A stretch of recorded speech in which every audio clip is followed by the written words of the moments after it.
اب آپ اس مبارک سلسلے کا 21واں حلقہ سماعت فرمائیں۔ اللہم لبیک لبیک لا شریک لک لبیک ان الحمد والنعمت لک والملک لا شریک لک۔ لیکن کافر تو یہ نہیں پڑھتے تھے، کافر تو آگے پڑھتے تھے لا شریک لک الا شریکا هو لک تملکہ وما ملک۔ تو جب انہوں نے سنا کہ سمامہ تو وہ پڑھ رہا ہے جو مسلمان پڑھتے ہیں، وہ جناب سارے کافر دوڑے، ان کو تو پتا تھا نا کہ سمامہ کتنا بڑا آدمی ہے، کہیں گے سبات یا سمامہ قال لا ولکنی اسلمت۔ انہوں نے کہا تم سابی ہو گیا، باپ دادے کا دین چھوڑ دیا۔ انہوں نے کہا نہیں نہیں، کیا کہہ رہے ہو، میں مسلمان ہو گیا ہوں۔ اچھا مسلمان ہو گئے ہو، تو ہم بھی تمہیں پھر مکے سے نہیں جانے دیتے، تمہاری مرضی۔ عمرہ ختم کیا، کافروں نے پکڑ کے قید کر دیا۔ انہوں نے کہا ہم تمہیں تھوڑا چھوڑ دیں گے، تم مسلمان ہو جاؤ۔ اس نے کہا مکے والوں تم مجھے چھوڑو یا نہ چھوڑو، میں تو مسلمان ہو گیا۔ ایک بات یاد رکھ لو، میرا قتل کرنا سودا بڑا مہنگا ہے۔ انہوں نے کہا نہیں نہیں ہم دیکھ لیں گے۔ ٹھیک ہے ہماری مرضی۔ وہ اس کو گرفتار کر کے لے کر جا رہے تھے تو ایک آدمی اس کو اپنے علاقے کا مل گیا۔ اس نے کہا کہ میرے قبیلے کو کہہ دینا قریش نے مجھے گرفتار کر لیا، اس علاقے سے ان کو ایک گندم کا دانہ نہ گزرنے دو، کوئی ان کا تجارتی وفد ہے لوٹ، اور اپنے علاقے میں ایک ذرہ کوئی غذائی اجناس نہیں گزرنے دینی۔ اور ساری غذائی اجناس آتی تھی یمامہ سے، تمامہ سے، سارا علاقہ تو وہی آباد تھا۔ اب جناب جب ان کو خبر ملی کہ تمامہ نے یہ کر دیا، انہوں نے کہا اچھا دیکھو ہم آپ کو چھوڑ دیتے ہیں، تم پھر ایسا نہ کرو۔ انہوں نے کہا اب میری مرضی ہے، چھوڑو قتل کرو تمہاری مرضی، میں کوئی معافی شافی نہیں مانگتا، میں ایک قبیلے کا سردار ہوں اور مجھے بدلہ لینا آتا ہے۔ تم کیا ہو قریش، تمہاری تعداد تو 2000 مقاتل بھی نہیں ہے، میرے پاس تو 70,000 مقاتل ہیں، کیا بچوں والی بات کرتے ہو، مجھے 2 سزائے موت دیتے ہو تو دے دو، میں اپنا بدلہ لوں گا۔ انہوں نے کہا جی جاؤ، تم مہربانی کرو ہم سے جاؤ۔ انہوں نے کہا ٹھیک چل پڑ۔ وہاں جانے کے بعد اس نے پورا پابندی لگا دی، اب قریش بھرنے لگ گئے، اتنے مجبور ہوئے کہ ایک وفد بھیجا مدینہ منورہ میں کہ حضور ہم پر رحم کریں، ہمارا تو ناطقہ بند ہو گیا۔ کہا حضور ہم کہاں جائیں، ٹھیک ہے آپ کا ہمارا اختلاف اپنی جگہ پر ہے، آپ کی ہماری جنگ اپنی جگہ پر ہے، لیکن ہم آپ کے قبیلے کے لوگ ہیں، آپ کے عزیز ہیں، رشتہ دار ہیں، آپ یہی چاہتے ہیں ہم بھوکے مر جائیں، مہربانی کریں آپ سمامہ کو آدمی بھیجیں، وہ تو کوئی ایک دانہ نہیں گزرنے دیتا اللہ کا بندہ وہاں سے۔ حضور صلی اللہ علیہ وسلم کو رحم آ گیا، حضور نے فرمایا اچھا ہم اس کو پیغام بھیجتے ہیں اور ہم سے بھی جو مدد ہوگی ہم کریں گے۔ حضور نے پیغام بھیجا، اس نے کہا یا رسول اللہ اب یہ آپ کا حکم ہے، اب آپ تو مجھے جو بھی حکم دیں آپ کہیں تو میں اپنے سر پہ بھی جہاں غذا لے کر ان کو پہنچانے کے لیے تیار ہوں، اگر آپ کا حکم نہ آتا تو پھر میں قریش کو سمجھتا کہ قریش کیا ہے۔ تو انہی اسنا میں یہ سب واقعات جو ہیں تقریباً 5 ہجری کے واقعات ہیں، غزوہ خندق، غزوہ احزاب، اسی طرح بنی قریظہ کو سزا، پھر حضور صلی اللہ علیہ وسلم کا بنی غطفان، بنو فزارہ، بنی سلیم، اور ان تمام احابیش اور ان تمام قبائل کے خلاف ایکشن، کہ حتیٰ کہ حضور صلی اللہ علیہ وسلم یعنی بذات ہی چلتے چلتے مدینہ منورہ سے آپ اندازہ فرمائیں کہ وادی عثمان میں پہنچے، اور 10 صحابہ جن کی قیادت حضرت ابو بکر کر رہے تھے وہ تو مکے میں بھی پہنچے۔ یعنی اندازہ فرمائیں کہ وجہ کیا تھی کہ حضور کا وہ فرمان اب اللہ نے سچا کر دکھایا تھا کہ نحن نغزو قریشا لم یغزونا بعد اليوم، آج کے بعد ہم قریش پر حملہ کریں گے، ہم قریش پر چڑھائی کریں گے، لیکن اب قریش کو اتنی طاقت نہیں ہوگی کہ وہ ہم پر حملہ کر سکے۔ اسی واقعات میں اللہ تبارک و تعالی نے سورۃ الاحزاب، قرآن پاک کی سورت کا نام بھی سورۃ الاحزاب ہے، اس میں اللہ تبارک و تعالی نے یہ بات بیان فرمائی ہے کہ اشحۃ علیکم فاذا جاء الخوف رأیتهم ينظرون الیک تدور اعینهم کالذی یغشى علیہ من الموت، کہ میرا مدنی جب خوف آئے، ڈر آئے تو ایسے دیکھتے ہیں آپ کی طرف جیسے ان کی آنکھیں موت سے پھٹی جاتی ہیں، موت آ گئی۔ فاذا ذهب الخوف، جب خوف چلا جائے سلکوکم بألسنۃ حداد اشحۃ علی الخیر، پھر ان کی زبانیں اتنی تیز ہو جاتی ہیں کہ کاٹتے. اولئک لم یؤمنوا، وہ ہرگز ایمان نہیں لائے. فاحبط اللہ اعمالهم وکان ذلک علی اللہ یسیرا. اور اللہ نے قرآن میں نقشہ کھینچا کہ یحسبون الاحزاب لم یذهبوا، یعنی ان منافقوں کو تو مدینہ منورہ میں رہتے ہوئے ابھی تک یہ خیال تھا کہ وہ لشکر نہیں گیا. یہ ابھی تک اس خیال میں مگن تھے کہ ابھی وہ قریش بیٹھے ہوئے ہیں، خندق کے اس طرف لشکر بیٹھا ہوا ہے، تھوڑا پیچھے ہٹ گیا. بس زیادہ سے زیادہ ان کو یہ خیال تھا، لیکن ان کو پتہ نہیں تھا کہ ہم نے ان کو اڑا دیا ہے. یحسبون الاحزاب لم یذهبوا وإن يأت الأحزاب يودوا لو أنهم بادون في الأعراب يسألون عن أنبائكم فلو كانوا فيكم ما قاتلوا إلا قليلا. اور میرا مدنی یہ منافقوں کا جب یہ حال ہے، اگر یہ آپ کے ساتھ رہتے اور خندق کو چھوڑ کر نہ بھاگ جاتے پھر بھی نہ لڑتے، کیونکہ جب دل آپ کے ساتھ نہیں. لقد كان لكم في رسول الله أسوة حسنة لمن كان يرجو الله واليوم الآخر وذكر الله كثيرا فلما رأى المؤمنون الأحزاب قالوا هذا ما وعدنا الله ورسوله وصدق الله ورسوله. اور جب وہ احزاب لشکر آئے تو جو مومن تھے ان نے جب دیکھا انہوں نے کہا کہ بالکل اللہ کا جو وعدہ ہے سچا ہے، اللہ کے نبی نے جو کہا تھا سچا ہے. وما زادهم الا ایمانا وتسلیما. ان مومنوں کا تو اور ایمان بڑھ گیا، انہوں نے کہا یہ تو ہونا ہے، ہم پر حملے ہوں گے، ہمیں آزمایا جائے گا. من المؤمنین رجال صدقوا ما عاهدوا الله علیہ. میرا مدنی ان مومنوں میں ایسے لوگ ہیں جنہوں نے سچا کر دکھایا جو اللہ کے ساتھ وعدہ کیا تھا. فمنهم من قضى نحبه ومنهم من ينتظر وما بدلوا تبدیلا. بعض لوگ ایسے ہیں جو اللہ کے راستے میں اپنی بات پوری کر گئے، بعد ابھی انتظار میں ہیں، وہ ہرگز نہیں بدلے. لیجزی اللہ الصادقین بصدقہم. اللہ ان سچوں کو سچ کا بدلہ دیں گے. ویعذب المنافقین ان شاء، اور چاہیں تو منافقوں کو عذاب دیں. او یتوب علیہم ان اللہ کان غفورا رحیما. اور میرے مدنی ہم نے آپ کی کیسے مدد کی. ورد اللہ الذین کفروا بغیظہم لم ینالوا خیرا. کافر اپنے غصے میں کھولتے ہوئے واپس چلے گئے، کچھ بھی نہ ملا. وکف اللہ المؤمنین القتال. اللہ نے مومنوں کو قتال سے بھی بچا لیا. وکان اللہ قویا عزیزا وانزل الذین ظاہروہم من اہل الکتاب من سیاسیہم. اور میرے مدنی ہم نے اتارا اہل کتاب کو، وہ بنی قریظہ، ان کو اپنے ان کے قلعوں سے ہم نے اتارا. وقذف فی قلوبہم الرعب. ہم نے ان کے دلوں میں آپ کا رعب ڈالا. فریقا تقتلون وتأسرون فریقا.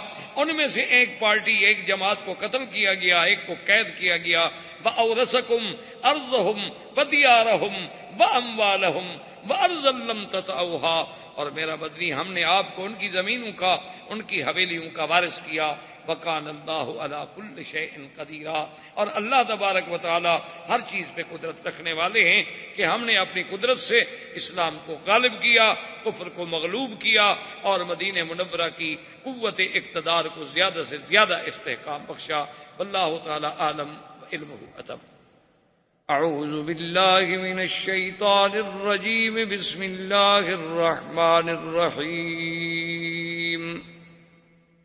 ان الذين جاءوا بالافك عصبة منكم لا تحسبوه شر لكم بل هو خير لكم.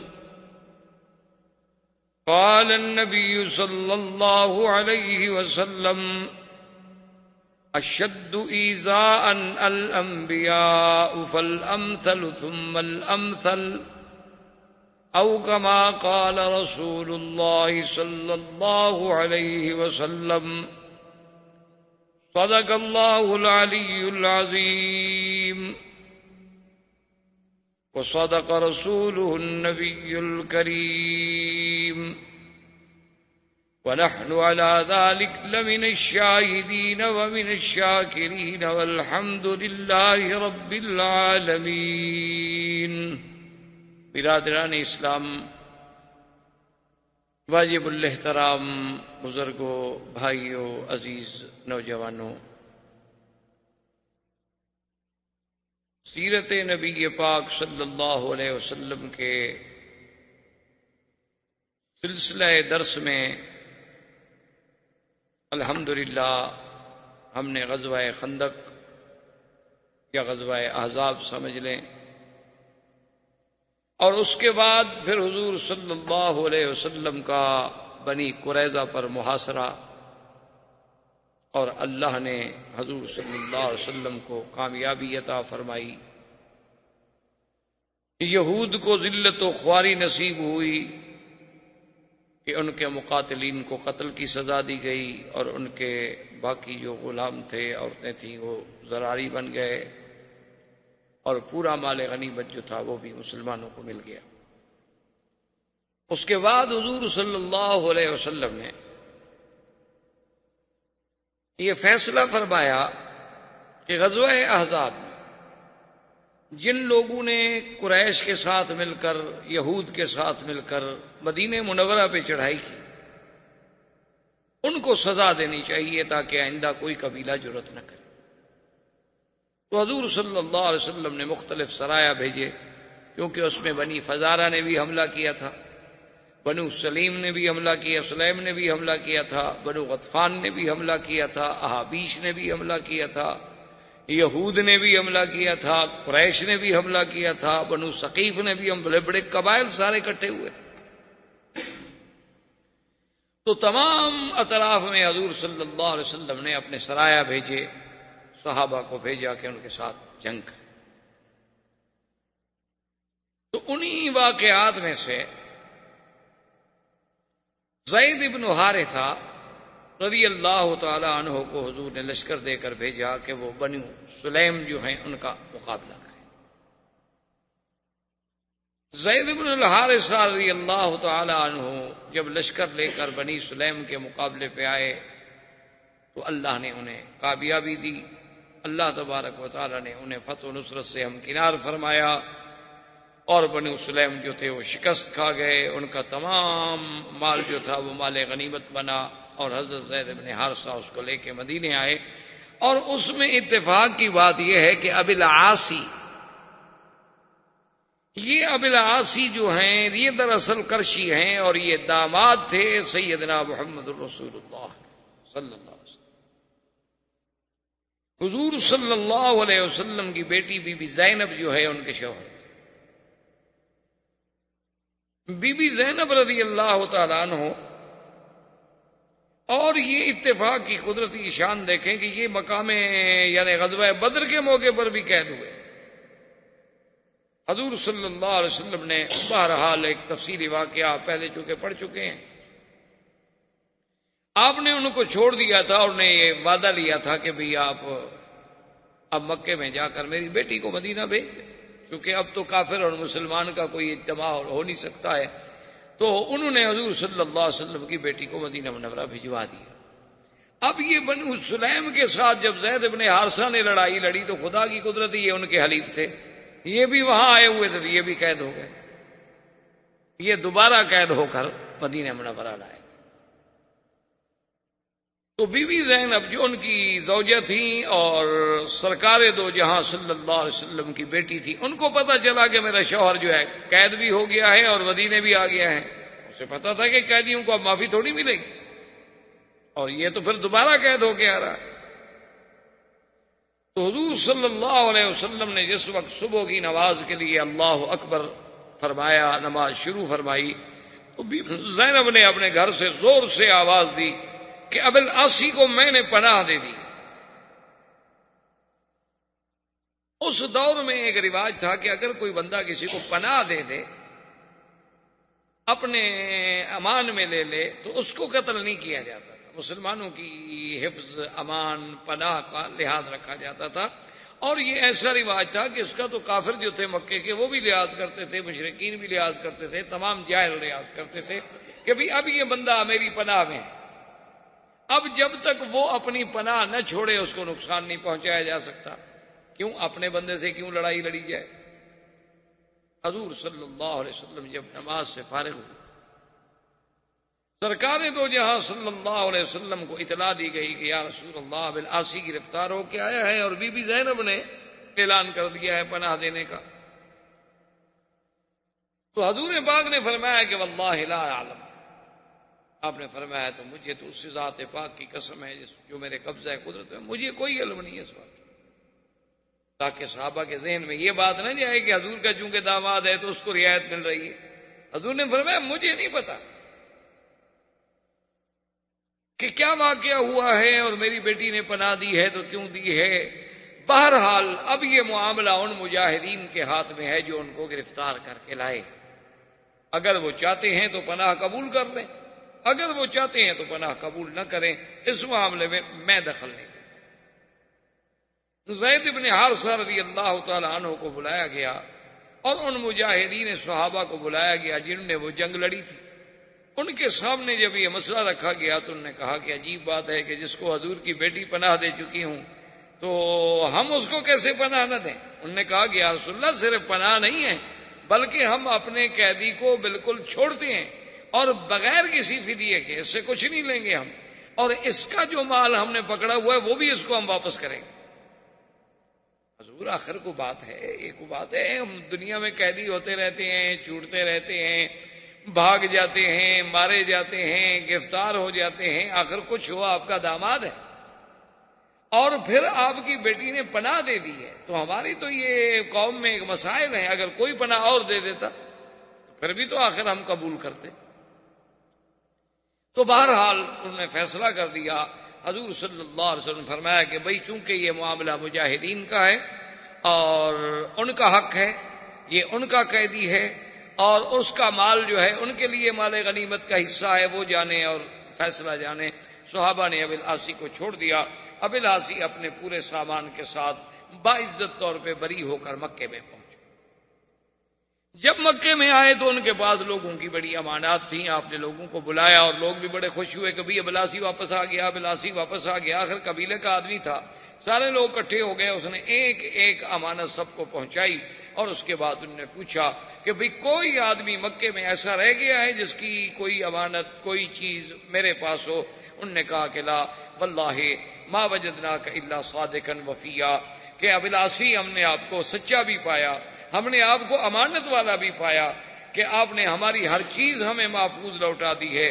تو اس نے کہا کہ دیکھو اگر تم میری صداقت اور میری عدالت کی گواہی دے رہے ہو تو پھر آج اس بات کے بھی گواہ ہو جاؤ کہ اشہد اللہ الہ الا اللہ اشہد ان محمد رسول اللہ، میں نے اسلام قبول کر لیا ہے۔ میں نے مدینے میں اس لیے اسلام قبول نہیں کیا کہ لوگ کہیں کہ قیدی تھا اس لیے اسلام قبول نہیں کیا، اور میں نے راستے میں اس لیے قبول نہیں کیا آپ کہیں گے کہ ہماری امانتیں کھا گیا۔ اب میں نے ہر کسی کو اپنی چیز لوٹا دی ہے، میری حریت ہے، میری آزادی ہے۔ آپ کو اگر ایک مذہب اختیار کرنے کا حق ہے تو مجھے بھی ایک مذہب اختیار کرنے کا حق ہے۔ میں نے مدینے میں جا کر جو نماز دیکھی ہے، میں نے جو قرآن سنا ہے، میں نے جو مسلمانوں کا امن دیکھا ہے، ان کا عمل دیکھا ہے، حضور پاک کے ساتھ ان کی محبت دیکھی ہے، تو میرے دل میں اللہ کے اس دین نے اتنا اثر کیا ہے کہ میں سمجھتا ہوں کہ دین اسلام حق ہے، اور تم مکے والے گواہ ہو جاؤ، میں اسلام کا اعلان کر رہا ہوں۔ اور اللہ کی شان ہے وہ اسلام قبول کر کے مدینہ منورہ تشریف لے آئے، اور جب مدینہ منورہ آئے تو حضور پاک نے بی بی زینب ان کی جو بیوی تھی ان کے گھر میں واپس بھیج دی۔ اصل میں یہ بات یاد رکھیں کہ یہ جتنے واقعات ہیں جو الحمدللہ ہم اول سے لے کر آج تک پڑھ رہے ہیں یا آئندہ اللہ جتنی توفیق عطا فرمائیں گے ہم پڑھیں گے، اس میں سیرت کا معنی یہ ہوتا ہے کہ حضور کی زندگی کا ہر عمل اور ہر عمل کا ہر پہلو جو ہے وہ امت کے سامنے آئے کہ جنگ میں حضور کا کیا کردار، دشمن کے ساتھ حضور کا کیا معاملہ ہے، اپنی بیٹیوں کے ساتھ حضور کا کیا معاملہ ہے، مجاہدین کے ساتھ حضور کا کیا معاملہ ہے۔ تو یہ سارا آپ کا ہر عمل، ہر قول، ہر فعل اور زندگی کا ایک ایک لمحہ جو ہے وہ سیرت طیبہ ہے اور سیرت کا حصہ ہے، اور مسلمانوں کے لیے اس میں درس ہے، سبق ہے، دعوت ہے، ہدایت ہے۔ اب حضور صلی اللہ علیہ وسلم نے بی بی زینب ان کے گھر میں واپس بھیج دی، تو یہیں سے علماء نے مسئلہ نکالا ہے کہ اگر زمانہ جاہلیت میں کسی مرد و عورت کا نکاح تھا اور بعد میں وہ دونوں مسلمان ہو گئے تو دوبارہ نکاح کرنے کی ضرورت نہیں ہے، اسی نکاح کو نکاح تصور کیا جائے گا۔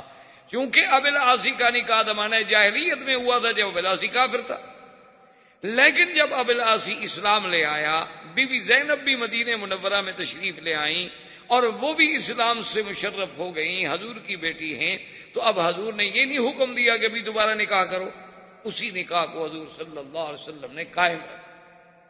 اسی طرح حضور صلی اللہ علیہ وسلم کا اپنا نکاح مبارک جو ہے، جو بی بی خدیجہ سے ہوا تھا، تو حضور کی عمر مبارک 25 سال تھی، اور اس وقت تو اسلام قرآن نازل ہی نہیں ہوا تھا۔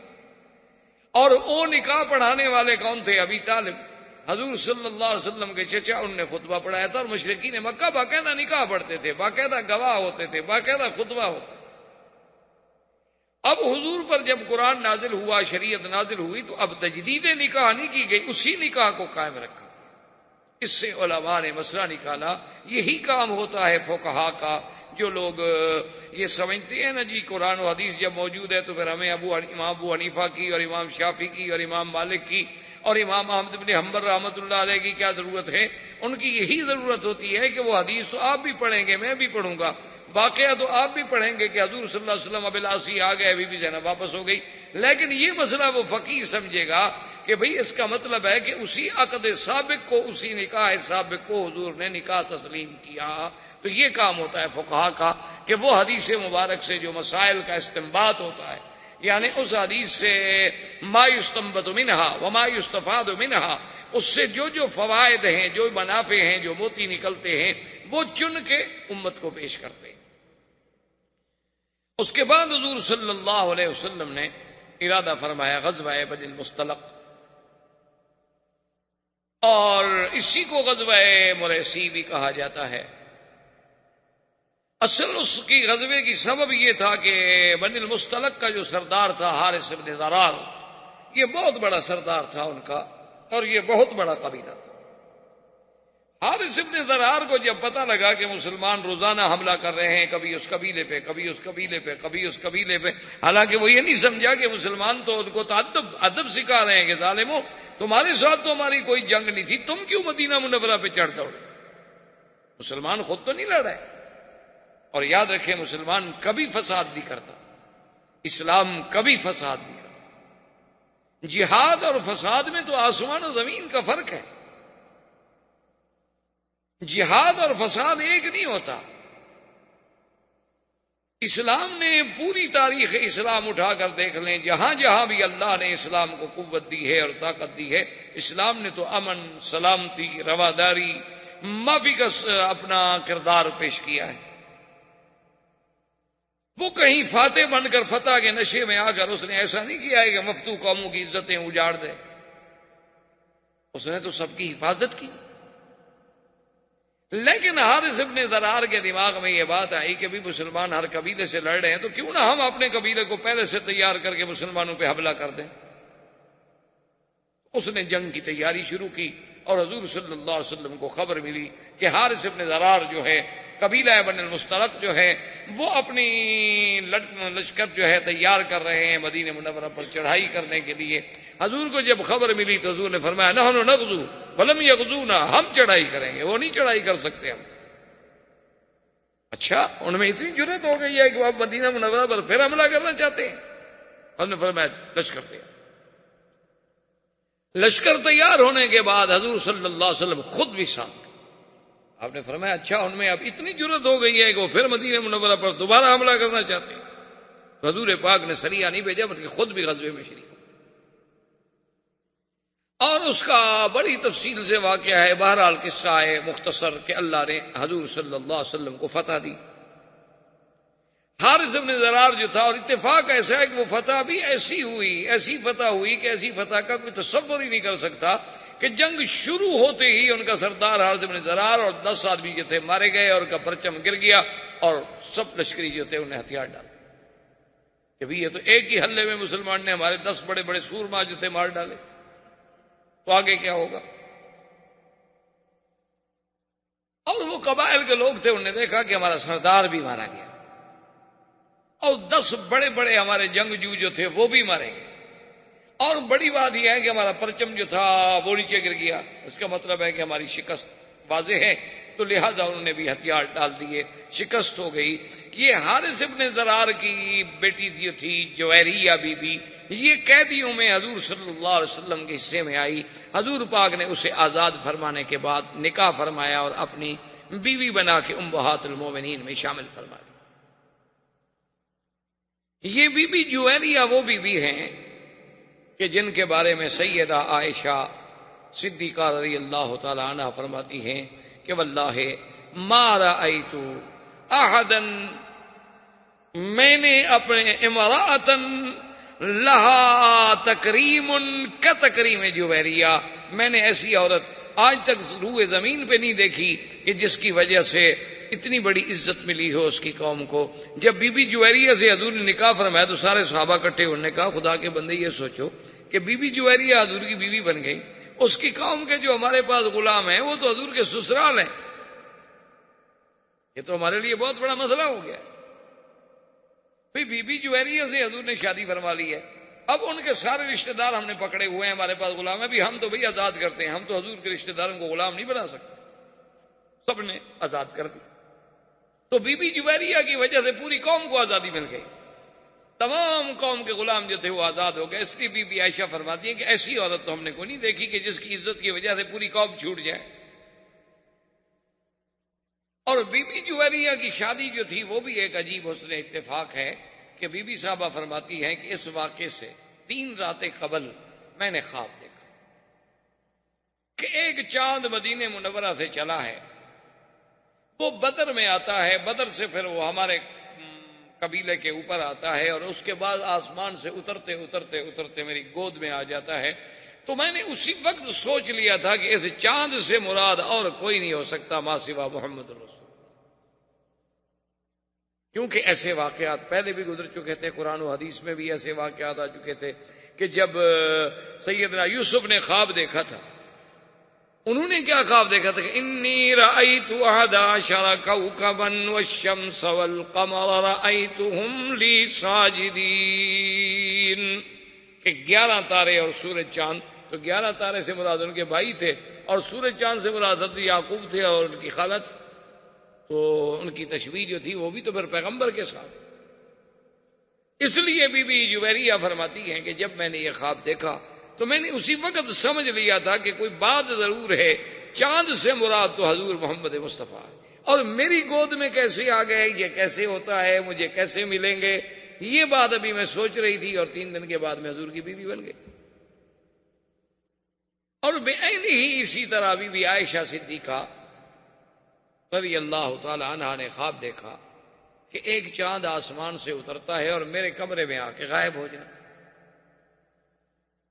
اس کے بعد پھر ایک اور چاند اترتا، وہ بھی میرے حجرے مبارک میں آ کے غائب ہو جاتا ہے، اور اس کے بعد پھر ایک اور چاند اترتا ہے، وہ بھی میرے حجرے میں آ کے غائب ہو جاتا ہے۔ اتنے میں صبح ہو جاتی ہے، میری آنکھ کھل جاتی ہے، اور سیدنا ابی بکر رضی اللہ تعالی عنہ تعبیر رویا میں بہت بڑے ماہر تھے، یعنی حضور صلی اللہ علیہ وسلم سے جب کوئی خواب پوچھنے آتا تو حضور یا تو خود تعبیر عطا فرما دے یا کہتے ابو بکر تم تعبیر دیا۔ تو بی بی عائشہ فرماتی ہیں کہ میں نے اپنے ابا جان سے یہ اپنا خواب بیان کیا تو سیدنا ابو بکر چپ ہو گئے۔ میں نے کہا ابا جان کی تعبیر دیں، فرمایا اچھا عائشہ جب وقت آئے گا تو میں تعبیر بتلا دوں گا۔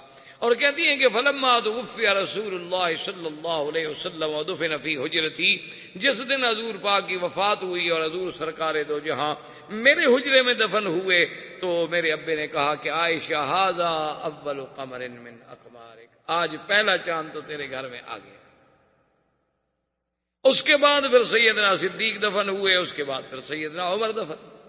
تو سیدہ عائشہ نے جو خواب دیکھا تھا وہ خواب بے عین ہی اسی طرح سچا۔ اب حضور صلی اللہ علیہ وسلم جب واپس آ رہے تھے تو قاعدہ یہ ہوتا تھا کہ راستے میں جہاں کوئی چشمہ ہوتا تھا چھوٹا موٹا پانی کا وہیں پڑاؤ ڈالا جاتا تھا کہ بھئی کچھ پانی بھی پی لیا جائے، کچھ جانور بھی پانی پی لیں، اونٹ گھوڑے بھی پانی پی لیں، اور کسی نے کچھ اللہ نے توفیق دی ہے کچھ کھانا پکانا ہے تو وہ بھی کھا لے۔ تو ایک چھوٹے سے چشمے پر، اور ویسے اصول یہ بنایا تھا صحابہ نے کہ چشمے پر جب قافلہ اتر جاتا تو سب سے پہلے جو لوگ ہیں وہ بھیجے جاتے کہ حضور پاک کے لیے پانی بھر لیں، تاکہ آپ کی ضرورت جو ہے سب سے پہلے پوری کی جائے. اس کے بعد پھر صحابہ پانی بھرتے. ایک شخص تھے جن کا نام تھا جہجاہ. یہ حضرت عمر کے غلام تھے اور یہ مہاجر تھے، یعنی مکے کے رہنے والے، مکے سے آنے والے. اور ایک آدمی تھے سنان، وہ انصار کے رہنے والے یعنی مدینہ منورہ کے رہنے والے تھے، اور ان کا تعلق جو ہے بے اعتبار قبیلے کے عبداللہ ابن ابی ابن سلول کے ساتھ. لیکن سنان مسلمان تھے پکے. اب جب جہاں پہنچے، یہ حضرت عمر کے خادم تھے، مشکیتا لے کے پہنچے کہ حضور کے لیے اور ابو بکر عمر کے لیے پانی بھر لیں. سنان پہنچے، انہوں نے کہا میں پانی بھروں گا. انہوں نے کہا تمہیں پتہ نہیں ہے کہ پہلے پانی ہم بھریں گے؟ انہوں نے کہا نہیں میں بھروں گا. تو اسی میں دونوں کی اللہ رحمت فرمائے تھوڑی بات بڑھتی گئی. تو وہاں ایک لکڑی پڑی تھی، تو اس نے لکڑی اٹھا کے مار دی سنان کو. کیا جانے انسان ہے، اور شیطان تو یجری کا مجری الدم، شیطان تو ایسے دوڑتا ہے نا انسانوں میں جیسے خون گردش کرتا ہے. تو جب ان کو لکڑی لگی تو اس نے کہا یا للانصار، اور جہاں نے کہا یا للمہاجرین. سب نے اپنے اپنے قبائل کو بلانا شروع کر دیا، اور دونوں طرف سے قبیلے بھاگے جناب. موقع پہ آئے، پانی پہ اکٹھے ہوئے، تلواریں نکل آئیں. کہ عرب لوگ جو تھے، یہ تو آپ کو پتہ ہے نا، یہ قبائل کی زندگی تھی. یہ تو چھوٹی چھوٹی سی بات پر قتل کر دینا، لڑائی، یہ تو معمولی سی بات ہوتی. یعنی اگر آپ ان کی تاریخیں اٹھا کے دیکھیں تو حیران ہوں گے کہ ایک دفعہ ان کی ایک بڑی مشہور لڑائی ہے. وہ بتائیں کیوں ہوئی تھی؟ اس کا سبب یہ تھا کہ دو قبائل کے سردار تھے، ان دونوں کے باغ تھے بڑے بڑے. ایک آدمی کا باغ مشرق میں تھا، ایک کا باغ مغرب میں تھا، اور دونوں باغ آمنے سامنے نظر آتے تھے باقاعدہ. تو ایک بار سے کوئی پرندہ، کوئی چڑیا، اللہ عالم یا کیا پرندہ تھا، وہ اڑا. اڑنے کے بعد دوسرے کے باغ میں آیا تو اس نے کہا تمہارے باغ سے چڑیا اڑ کے میرے باغ میں کیوں بیٹھے؟ اس پہ لڑائی شروع ہوئی اور 300 آدمی مارے گئے کہ وہ چڑیا ادھر کیوں آئی تھی بھائی. اب اس کا کوئی علاج ہے؟ اسی طرح بھی آپ دیکھ لیں افغانستان میں کیا ہو رہا ہے. یعنی تمام قبائل جو مشترک ہو کر مل کر روس سے لڑتے رہے، دشمن سے لڑتے رہے، اور جنہوں نے کمیونزم کے اس فلسفے کو ہمیشہ کے لیے سمندر میں غرق کر دیا، اور جنہوں نے اتنی بڑی قوت کو کہ جس میں پتہ نہیں شہر تھوڑے ہیں اور ایٹم بم زیادہ ہیں، ان کو ٹکڑے ٹکڑے کر دیا، اور جن کے جوش سے برلن کی دیواریں ٹوٹ گئیں. جب جنگ سے فارغ ہو گئے تو آپس میں لڑ پڑے.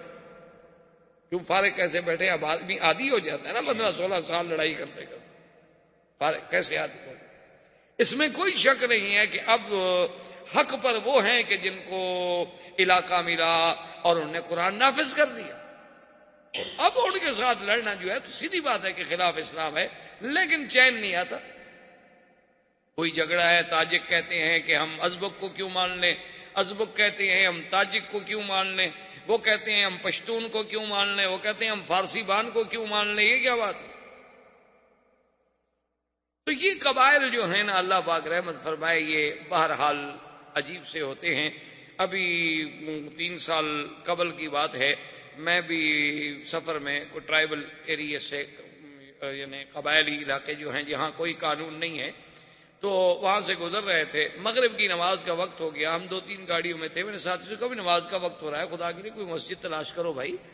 اور وہ تو ماشاءاللہ علاقہ پٹھانوں کا ہے، پٹھان تو اللہ کا فضل ہے، نمازی تو بہت پکے ہوتے. میں نے کہا بھی یار کو مسجد دیکھو تاکہ ہماری جماعت نہ نکل جائے. اب ایک مسجد آئی تو وہ جناب چلو جی چلو چلو آگے چلو. پھر ایک اور مسجد آ گئی، انہوں نے کہا جی اور آگے چلو. پھر ایک اور مسجد، یعنی 5-6 مسجدیں ہم کراس کر گئے. تو میں اپنے استاد جو میرے ساتھ بیٹھے ہوئے تھے، اس علاقے کے بڑے اہم آدمی تھے، وہاں کے خان تھے، اور وہاں خان جو ہوتے ہیں نا وہ بڑی چیز ہوتے ہیں. تو میں نے اس کو میں نے کہا خان یہ آپ کیا کر رہے ہیں؟ ہماری نماز جا رہی ہے. اس نے کہا مکی صاحب یہ بات نہیں ہے، میں وہ مسجد ڈھونڈ رہا ہوں جس کے ساتھ حجرہ نہ ہو. بھائی حجرہ کیا مطلب؟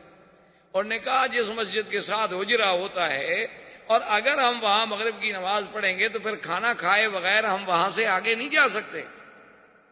حجرے کا معنی ہوتا ہے مسافر خانہ، یعنی بیٹھنے کی جگہ.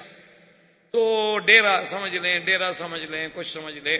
تو جس مسجد کے ساتھ حجرہ ہے، جو ہی ہم نماز سے فارغ ہوں گے وہ دیکھیں گے کہ یہ باہر کے لوگ آئے ہوئے ہیں، تو وہ فوراً آ جائیں گے کہ جناب چلیں پہلے کھانا تیار ہے، کھانا کھائیں، اور کھانے کے بغیر آپ جا نہیں سکتے. اور اگر آپ کھانا نہ کھائیں تو پھر آپ دشمن ہیں، پھر مقابلہ کریں، کلاشنکوف نکال. کیونکہ جو کھانا نہ کھائے وہ تو دشمن ہے. ابراہیم علیہ السلام نہیں دیکھا کھانا نہیں کھایا، فاوجد منهم خیفہ، تو ابراہیم علیہ السلام ڈر گئے، یہ کھانا کیوں نہیں کھا رہے؟ قالوا لا تخف، انہوں نے کہا اب نہ ڈرے، ہم تو فرشتے ہیں، ہم تو کھاتے ہی نہیں. تو یہ پرانا عرب میں اور قبائل میں روایت. اس نے کہا میں وہ مسجد ڈھونڈ رہا تھا کہ جس کے جو حجرہ نہیں ہوگا تو وہ دعوت نہیں کریں گے، کیوں مسجد میں تو کھانا کہاں سے کھلائیں. تو میں نے کہا اللہ کے بندے، اس نے کہا حضرت اللہ کے بندے کی بات نہیں ہے، میں نے تو وہاں اتنا بڑا آدمی اکٹھے کیے ہوئے ہیں اور اتنا ہم نے وہاں جناب انتظام کیا ہوا ہے کہ آپ یہاں حجرے میں کھانا کھا لیتے تو ہمارا تو کھانا خراب ہو گیا نا. مسافر ہیں نا، وہاں تو لیٹ بھی پڑ سکتے ہیں، ہماری دعوت تو خراب مت کرو نا. یہ اچھی بات ہے بھائی، نماز چلی جائے، خان کی دعوت جو ہے وہ لیٹ نہیں ہونی چاہیے. خیر بہر عالم نماز، تو یہ قبائل کی باتیں ہوتی ہیں. تو جب دونوں قبائل اکٹھے ہوئے، حضور کو اطلاع ملی، حضور صلی اللہ علیہ وسلم جلدی سے تشریف لائے دونوں کے درمیان. الوداع والجاہلیہ وانا بین ظہرانیکم، اب نے فرمایا خبردار، یہ کیا کر رہے ہیں انصار مہاجر، مہاجر انصار، یہ کیا ہے؟ میں تمہارے اندر موجود ہوں اور پھر تم وہی جاہلیت کے نعرے بلند کر رہے ہو. قومیتوں کا جھگڑا، حسب کا جھگڑا، نسب کا جھگڑا، لسانیت کا جھگڑا، صوبائیت کا جھگڑا، یہ انڈین ہے، یہ پاکستانی ہے، یہ سندھی ہے، یہ پنجابی ہے، یہ جناب یو پی کا ہے، یہ فلاں کا ہے، یہ فلاں کا ہے، یہ کیا ہے؟ انہوں نے فرمایا دعوها فانها منتنۃ، چھوڑ دو ان نعروں کو، یہ تو بدبودار نعرے ہیں. یہ کیا کر رہے ہو تم؟ انما المؤمنون اخوۃ، مسلمانوں نے جب کلمہ پڑھ لیا ہے، مشرق میں ہے، مغرب میں ہے، عرب میں ہے، عجم میں ہے، شمال میں ہے، جنوب میں ہے، وہ مسلمان بھائی ہیں. یہ تو اللہ نے قبائل بنائے ہیں کہ ہم ایک دوسرے کو ڈھونڈنے میں آسانی محسوس کر سکیں، ورنہ اس کے ساتھ یہ تو نہیں کہ ہم نعرے لگائیں کہ انصار اور مہاجر، مہاجر مہاجر کی مدد پہ آ جائے. اب جناب وہ کہیں جا کر وہ جھگڑا جو تھا تھما، اور اس کے بعد سنان جب واپس آیا، عبداللہ ابن ابی ابن سلول جو رئیس المنافقین تھا وہ بھی اس سفر میں ساتھ تھا. اس کو جب پتہ چلا اس نے کہا کہ اچھا اب یعنی وہ مہاجرین اتنے زور میں آ گئے ہیں کہ عمر کا ایک غلام جو ہے وہ بھی ہمارے بندوں کو لکڑیوں سے مارتا ہے. اور اس کے بعد اس بدبخت نے وہ جملہ کہا، اللہ معاف فرمائے، اللہ معاف فرمائے. عربوں کا ایک محاورہ ہے، سمن قلبک یاکلک، کہ تم اپنے کتے کو اور کھلاؤ تاکہ تمہیں یہ کھا جائے. کبھی اس کو پالو اور کھلاؤ اور کھلاؤ، جب یہ موٹا تازہ ہو جائے گا، مضبوط ہو جائے گا تو ایک دن تمہیں کھائے گا. اس نے یہ جملہ کہا، اللہ معاف کرے اس کے دل میں کس کی نیت تھی، بہرحال مسلمانوں کے خلاف تھی، صحابہ کے خلاف تھی. زید ابن ارقم ایک صحابی تھے اسی کے قبیلے کے، یعنی تھے وہ بھی خزرج. وہ یہ باتیں سن رہے تھے. انہوں نے آ کر اپنے چچا سے کہا کہ میرے چچا عبداللہ ابن ابی یہ کہہ رہا. اور پھر اس نے کہا انصاریوں سے، اس نے کہا کہ یہ سارا تمہارا کیا دھرا ہے، تم نے مہاجرین کو باغ دیے، تم نے گھر دیے، تم نے مدینے میں ان کو آباد کیا، تم نے ان کو کھلایا، آج وہ سر پہ نہ چڑھے تو کیا ہو؟ اس لیے فیصلہ کر لو کہ لا تنفقوا علی من عند رسول اللہ حتی ينفضوا. اللہ نے قرآن پاک میں واقعہ بیان کر دیا. انہوں نے فیصلہ کر دیا، انہوں نے کہا کہ آج کے بعد خبردار کوئی ایک آدمی حضور کے پاس صدقہ، خیرات، زکوٰۃ، مہاجرین کی امداد لے کر نہ جائے. جب ان کو کچھ نہیں ملے گا خود بخود بھاگ جائیں گے. یہ تو پڑے ہوئے اسی نہیں ہیں کہ کھانے کو مل رہا ہے، باغ مفت مل گئے، لڑکیاں مل گئیں، عورتیں مل گئیں، مہاجر بن گئے جی. اور اس کے بعد انہوں نے یہ بھی فیصلہ کیا جس کو اللہ نے قرآن میں نقل کیا ہے کہ لَئِن رَّجَعْنَا إِلَى الْمَدِينَةِ لَيُخْرِجَنَّ الْأَعَزُّ مِنْهَا الْأَذَلَّ، کہ جب ہم مدینے میں واپس جائیں گے تو ہم سے طاقتور جو ہے، قوت والے جو ہیں، ہم ذلیل کمزوروں کو نکال دیں گے. مانا یہ تھا کہ اب نکالو مہاجرین کو، مدینہ تو ہمارا ہے، انصار کا ہے، اوس و خزرج کا ہے.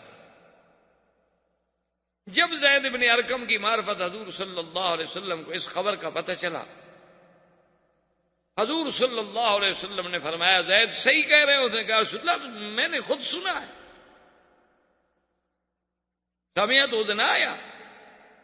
حضرت عمر نے کہا دعنی یا رسول اللہ، حضور مجھے اجازت دیں اضرب عنق ھذا المنافق، اس ظالم کی میں گردن اڑا دوں کہ ہمارے مدنی پاک کے بارے میں ایسی گستاخی کی بات کرے. حضور نے فرمایا دع یا عمر، ایسا نہ کہو کہ 10 لوگ جو ہے پھر یہ کہیں گے انا محمدن امر بقتل اصحابہ، اب تو محمد مصطفیٰ اتنے طاقت میں آ گئے ہیں کہ اپنے ساتھیوں کو بھی قتل کا حکم دے رہے ہیں. کیوں؟ لوگوں کو پتہ تھوڑا لگے گا یہ منافق ہے، لوگوں کو تو یہی پتہ لگے گا نا ہمارے ساتھ ہے، نمازیں پڑھتا ہے، ہمارے ساتھ جنگ میں ہے، جہاد میں ہے. اس لیے اس بات کو چھوڑ دو. اب حضور پاک نے ایک اور حکمت عملی اختیار فرمائی. حضور نے حکم دیا الرحیل، قافلہ چلاؤ. صحابہ کہتے ہیں کہ ہم نے کبھی زندگی میں نہیں دیکھا تھا کہ اس وقت میں حضور قافلہ چلائیں. قافلہ تو ہمیشہ آرام سے چلتا تھا. قافلے کا طریقہ ہوتا تھا کہ قافلے جو ہیں صبح صبح چلتے تھے اور پھر گرمی کے وقت پہ رک جاتے تھے، پھر شام کو چلتے تھے، پھر ساری رات آخر متاخر اللیل تک چلتے رہتے، پھر آرام کرتے، پھر صبح کو چلتے، پھر دوپہر میں رک جاتے، چونکہ اونٹوں کے قافلے صحرا کا سفر. لیکن حضور نے فرمایا الرحیل، چلو. صحابہ کہتے ہیں ہم حیران ہیں کہ حضور رکنے کا نام بھی نہیں لے رہے، چل رہے. اصل حضور کا مقصد یہ تھا کہ اب جو ان قبیلے میں وہ جو گرمی پیدا ہو گئی ہے یہ کہیں پھر ٹکرا نہ جائے، ان کو اتنا سفر میں الجھا دیا جائے کہ یہ تھک ہار کے سب بھول جائے. حضور صلی اللہ علیہ وسلم کی حکمت عملی تھی کہ متواتر سفر، بس نماز کے لیے حضور رکتے اور کہتے چلو، نماز کے لیے رکتے حضور کہتے چلو، سب کہتے ٹھیک چل رہا. تو لازماً الحمدللہ اس کا یہ اثر ہوا کہ وقتی طور پر وہ جو بات تھی کنٹرول، اور مدینہ منورہ یہ قافلہ پہنچ گیا. لیکن خدا کی قدرت دیکھیں اور اللہ کی شان دیکھیں کہ ایسے واقعات میں اور ایسے سفر میں عظیم عظیم عبرتیں، عظیم عظیم واقعات، حوادث پیش آتے. کیونکہ سفر کا یہ عالم تھا، تیزی تھی، اور قاعدہ یہ ہوتا تھا کہ عرب زمانے میں عورتوں کے لیے اس کو کہتے تھے ہودج. ہودج کا معنی یوں سمجھ لیں آپ پالکی جسے ہم کہتے ہیں انڈیا اردو زبان میں، جیسے ہاتھیوں کے اوپر بنا لیتے ہیں، اسی طرح عربوں کے اندر اس کو کہتے تھے ہودج. ایک ایسی چھوٹی سی پالکی بنی ہوتی تھی، اس کو اونٹ کے اوپر باندھ دیا پلان پہ، اس کے اوپر کپڑا ہوتا تھا، چھت ہوتا تھا، پردہ ہوتا تھا، اگر عورت ہو تو پھر اس میں وہ سفر کرتا. اور قاعدہ یہ ہوتا تھا کہ جب سفر کا وقت آتا تو حضور صلی اللہ علیہ وسلم کے ساتھ جو بیویاں ہیں وہ اپنے اپنے ہودج میں جا کے بیٹھ جاتی. وہ اٹھانے والے آگے ہودج کو اٹھا کے تو اونٹ پہ باندھ دیتے اور قافلہ چل پڑتا. حضور سب سے آگے ہوتے قافلہ. اب خدا کی شان یہ ہے کہ بی بی عائشہ سیدہ صدیقہ رضی اللہ تعالی عنہا وہ بھی اس سفر میں ساتھ تھیں. وہ اپنے قضاء حاجت کے لیے، چونکہ اس دور میں اور خاص طور پہ سفر میں کوئی حمامات تو ہوتے نہیں تھے، عورتیں ہوں یا مرد ہوں تو پھر قافلے سے بہت دور کئی فرلانگ دور چلے جاتے تھے تاکہ کسی کو نظر بھی نہ آئے، کوئی آواز یا کوئی رائحہ خبیثہ، کوئی ایسی بدبو، کوئی ایسی چیز بھی کسی کو محسوس نہ ہو. تو ایک پردے کا طریقہ یہ ہوتا تھا کہ بہت دور نکل. بی بی عائشہ بھی دور نکل گئیں. واپس جب آئیں تو قافلہ چلا گیا، کہ قافلہ تو رکنے کا نام ہی نہیں لے رہا تھا نا، حضور چلا رہے تھے نا قافلے کو دھڑا دھڑ. اب بی بی عائشہ جب واپس آئیں تو اس نے کہا بھی قافلہ چلا گیا اور صحرا کا سفر ہے، اب اگر میں پیچھے دوڑوں تو کوئی سوال ہی پیدا نہیں ہوتا کہ میں اونٹوں کو پکڑ لوں، آدھے گھنٹے کا بھی فرق پڑ جائے تو بس پھر تو قافلہ گیا. اور اگر میں نہ ڈھونڈوں تو اس نے کہا بی بی عائشہ نے کہ میں نے یہی سوچا کہ سب سے بہتر بات یہ ہے کہ بس اسی جگہ رہ جاؤ، کیونکہ آخر کسی وقت تو حضور کو علم ہوگا نا کہ بی بی عائشہ نہیں ہے. کیونکہ حضور کی عادت مبارک تھی قافلے کو چلانے کے بعد وہ کبھی کبھی اپنی سواری جو تھی وہ عورتوں اپنے بیویوں کے اونٹوں کے قریب لا کے پوچھ لیتے تھے کہ کوئی تکلیف تو نہیں ہے، خیریت ہے، کوئی پانی کوئی چیز پوچھنی ہے، پوچھ کے پھر حضور چلے جاتے تھے. نے کہا کبھی تو حضور میرے اونٹ کے قریب آئیں گے نا، پوچھیں گے، جب آواز نہیں آئے گا تلاش کریں گے، جب تلاش کریں گے تو یہ جگہ ڈھونڈنا تو قبیلے کے لیے آسان ہے، قافلے کے لیے. لیکن اگر میں خود عقل دوڑاؤں تو اس کا معنی یہ ہے کہ موت کے سوا چارہ کوئی نہیں. حضور صلی اللہ علیہ وسلم نے ایک اور انتظام بھی فرمایا تھا کہ ایک صحابی تھے جن کا نام تھا صفوان ابن معطل، بڑے شان والے سے، حضور نے ان کے ذمے ایک ڈپٹی لگائی ہوئی تھی کہ تم جو ہے کم از کم 4-6 گھنٹے قافلے سے پیچھے رہا کرو، اکیلے اونٹنی، راستہ تمہارا یہی ہوگا جس راستے پہ ہمارا قافلہ جا رہا ہے، جہاں جہاں قافلہ پڑاؤ کرے گا اور وہاں سے وہ منزل چھوڑے گا تو تم 4-6 گھنٹے بعد وہاں پہنچو گے، وہاں آگے ذرا دیکھ لو کسی کی کوئی چیز رہ گئی ہو، کوئی تلوار رہ گئی ہو، کوئی سلاح رہ گیا ہو، کوئی سامان رہ گیا ہو، تو وہ اپنی اونٹنی پہ رکھ لیا اور پھر قافلے کو پہنچا دیا، کیونکہ انسان ہے، اونٹوں کے سفر ہیں، گھوڑوں کے سفر ہیں، تو کئی چیزیں بھول جاتا ہے آدمی۔ حضرت صفوان ابن معطل فرماتے ہیں کہ میں اپنے اونٹنی پر جب آیا تو دور سے مجھے ایک سایہ سا محسوس ہوا کہ کوئی کپڑا لے کے جیسے کوئی بندہ لیٹا ہوتا ہے، اور میں جب قریب آیا دیکھا تو کپڑا لے کے بیٹھی ہوئی ہیں بی بی عائشہ، چونکہ میں نے پردے سے پہلے دیکھا ہوا تھا بی بی کو، تو میں نے فوراً اندازہ لگا لیا کہ بی بی عائشہ، میں نے کہا عائشہ، انہوں نے کہا چپ کر گئی، میں نے کہا اللہ کی بندی تم کیسے اکیلے یہاں رہ گئی؟ قافلہ چلا گیا، تم اکیلی عورت؟ بی بی عائشہ کہتے ہیں، حضرت صفوان فرماتے ہیں کوئی بات نہیں، اور اس کے بعد حضرت صفوان نے صرف یہی کہا کہ لا حول ولا قوت الا باللہ، لا حول ولا قوت الا باللہ، اللہ کی قدرت ہے، پتہ نہیں کیا ہو۔ اور کمال ہے کہ حضور اتنے سفر میں اپنی بیوی کا بھی خیال نہیں فرمایا۔ تو بی بی عائشہ کہتی ہیں کہ واللہ ما رأیت رجلا امینا ولا کریم، میں نے ایسا شخص نہیں دیکھا سخی بھی اور امانت والا کہ انہوں نے آ کے میرے قریب اونٹ اپنے کو بٹھایا اور خود دور چلے اور پشت دے کر کھڑے ہو گئے تاکہ میں اونٹ میں بیٹھ جاؤں، اونٹ پہ چڑھتے ہوئے بیٹھتے ہوئے، ممکن ہے عورت ہے نا، چادر اتر جائے، دوپٹہ اتر جائے، کچھ ہو جائے، دور کھڑے ہو گئے۔ جب ان کو تسلی ہو گئی کہ اب میں اونٹ پہ بیٹھ گئی ہوں گی تو آئے اور مہار پکڑی اور چل۔ حضور صلی اللہ علیہ وسلم کو راستے میں علم ہوا تو آپ نے فرمایا کوئی بات نہیں، الحمدللہ خیر ہے، پیچھے صفوان جو آ رہا، تو اب کسی کو دوبارہ بھیجنے کی کیا ضرورت ہے کہ ہم تلاش کریں، اسی لیے تو ہم نے ایک آدمی رکھا ہے قافلے کو ڈھونڈنے کا۔ تو خلاصہ یہ ہے کہ بہرحال مدینہ منورہ کے قریب پہنچے، سارا قافلہ بیٹھا ہوا ہے، حضور بیٹھے ہیں، صحابہ بیٹھے ہیں، مختلف اجماع ہیں، اور وہ عبداللہ ابن ابی جو ہے وہ بھی ایک ٹولی میں اپنے ساتھیوں کے ساتھ بیٹھا ہوا ہے، رئیس المنافقین جو تھا عبداللہ ابن ابی ابن سلول وہ بھی بیٹھا ہوا ہے، اور دور سے حضرت صفوان آگے چلتے ہوئے آ رہے ہیں، اور اڑتے اڑتے خبر تو پہنچ گئی کہ بی بی عائشہ رہ گئی تھی اور صفوان جو ہے ان کو لے کے آ رہا ہے۔ جب وہ قریب آئے تو اس بدبخت نے کہا کہ واللہ ما نجا منہا ولا نجت من، کہنے لگا بہرحال یہ نہیں ہو سکتا کہ وہ اس سے بچ گئی ہو یا یہ اس سے بچ گیا ہو، ایک جوان لڑکی ہو، ایک جوان آدمی ہو، سارا ہو، علیحدہ ہو، یہ ہو نہیں سکتا کہ بچ گئے، نعوذ باللہ ثم نعوذ باللہ، یعنی اتنی بڑی تہمت۔ اور یہ بات آہستہ آہستہ آہستہ چل نکلی۔ اب یہ بات چل نکلی، اتفاق کی بات یہ ہے، بی بی عائشہ فرماتی ہے کہ جب میں سفر سے واپس آئی تو میں بیمار ہو گئی اور مجھے کوئی پتہ نہیں، اور 20 دن متواتر میں بیمار رہی حضور کے گھر میں، اور اس بیماری میں یہ عالم تھا کہ مجھے بخار کی تکلیف تھی، اور میرے پاس چونکہ میرے ابا اور اماں آتے تھے اور کوئی آتا نہیں تھا، ان نے جب مجھے بات ہی نہیں بتائی، مجھے کیا پتا، لیکن میں نے اتنا ضرور محسوس کیا کہ حضور کی محبت میں فرق ہے۔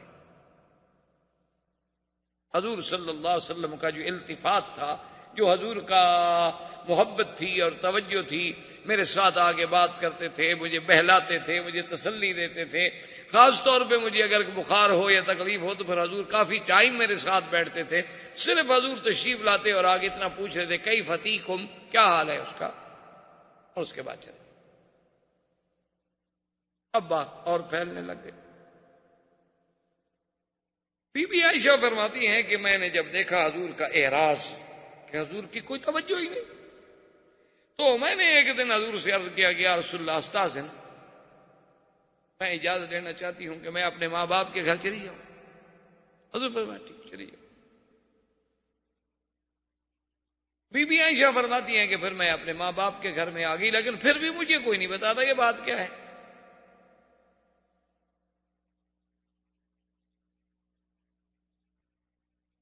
تو ایک رات میں اپنے حاجت انسانی کے قضاء کے لیے، چونکہ اس زمانے میں بھی یہی تھا کہ گھروں میں کوئی حمام نہیں، کوئی بیت الخلاء نہیں، کچھ نہیں، عورتیں باہر جاتی تھیں دور رات کو نکل کے. تو ہم دور جا رہے تھے اپنے قضاء حاجت کے لیے، تو میرے ساتھ مستح ایک صحابی ہیں، ان کی والدہ جو ہے وہ بھی میرے ساتھ سفر کر رہی تھی.